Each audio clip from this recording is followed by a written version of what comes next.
সুপ্রিয় দর্শক, এই মুহূর্তে আছি ডনবান সরকারি বালিকা উচ্চ বিদ্যালয়ের সামনে।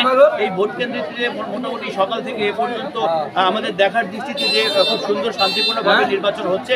আমরা দেখতে পাচ্ছি যে এই জায়গাটি নির্বাচনের একটি পরিবেশ দিয়ে কিন্তু বেশ সুন্দর করে সাজানো গোছানো রয়েছে এবং এখানে উভয় দলের সমর্থকরা বেশ তাদের যে পছন্দের প্রার্থী রয়েছেন তাদের বিভিন্ন স্লোগান দিচ্ছেন এবং এখানকার পরিবেশটা মোটামুটি সকাল থেকে অবধি এখনো ভালো রয়েছে বলে আমরা জানতে পেরেছি। আমরা একটু কথা বলবো এখানে যারা রয়েছেন তাদের সাথে এবং আমরা একটু দেখানোর চেষ্টা করবো যে আসলে এখানের পরিবেশটা কি। এখানে অনেক সুন্দর একটি পরিবেশ অবস্থান করছে এবং প্রশাসনও বেশ ভালো একটি অবস্থানে রয়েছেন। আমরা দেখতে পাচ্ছি যে এখানে শৃঙ্খলা বজায়ের জন্য প্রশাসন খুব শক্ত অবস্থানে রয়েছেন। আমরা একটু কথা বলবো এখানে যারা রয়েছেন। আমরা দেখতে পাচ্ছি যে ভাইস চেয়ারম্যান প্রার্থী সে এখানে এই মুহূর্তে অবস্থান করছেন এবং তার চশমা প্রতীক ভাইস চেয়ারম্যান নির্বাচন করছেন। আমরা একটু তার সাথে কথা বলবো, বিতান ভাইয়ের সাথে। এখানে রয়েছেন তিনি এবং তার সমর্থকরা এখানে রয়েছেন। একটি পরিবেশের মধ্যে দিয়ে মোট কথা এখানে নির্বাচন অনুষ্ঠিত হচ্ছে।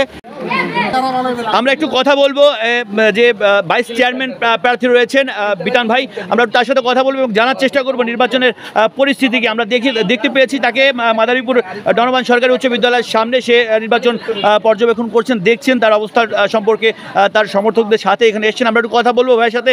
ভাই, কেমন বুঝছেন যে নির্বাচনের অবস্থাটা কেমন মনে হচ্ছে আপনার কাছে, সুষ্ঠু হচ্ছে কিনা? এছাড়া আপনার কেমন আশাবাদী যে আসলে যে ভোটারের উপস্থিতি বা যা দেখছেন কেন্দ্রগুলো করে সেই হিসেবে কেমন মনে করছেন?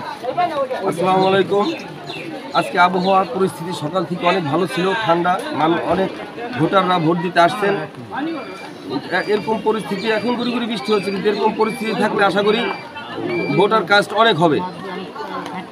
এমনি নিরাপত্তার অবস্থাগুলো কেমন দেখছেন? ঝুঁকিপূর্ণ কোনো জায়গা আছে কিনা? এরকম শৃঙ্খলার ঝুঁকিপূর্ণ তো মাদারীপুরে ম্যাক্সিমাম সেন্টারই তো ঝুঁকিপূর্ণর মধ্যে ছিল, কিন্তু এখন আমি যে সেন্টারের সামনে আসছি ডনবান সরকারি বালিকা উচ্চ বিদ্যালয়, এখানে ঝুঁকিপূর্ণ হওয়ার মতো এখনো কিছু দেখছি না।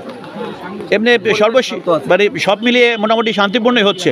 জি, এখন অবধি আমি যে সব জায়গায় দেখছি সব জায়গায় শান্তি। কেমন মনে করেন, কেমন আশাবাদী? শান্তিপূর্ণ হচ্ছে। কেমন আশা? অবশ্যই আমাকে আগেও মানে মানুষের কাছে গেছি, তারা বলছে আপনাদের মতো ছেলে আসা উচিত, আমরা ভোট দিব। এখনো আমি আশাবাদী যে ইনশাআল্লাহ আমি বিপুল ভোট পাবো। আপনারা দেখছেন AN বাংলার নিউজ।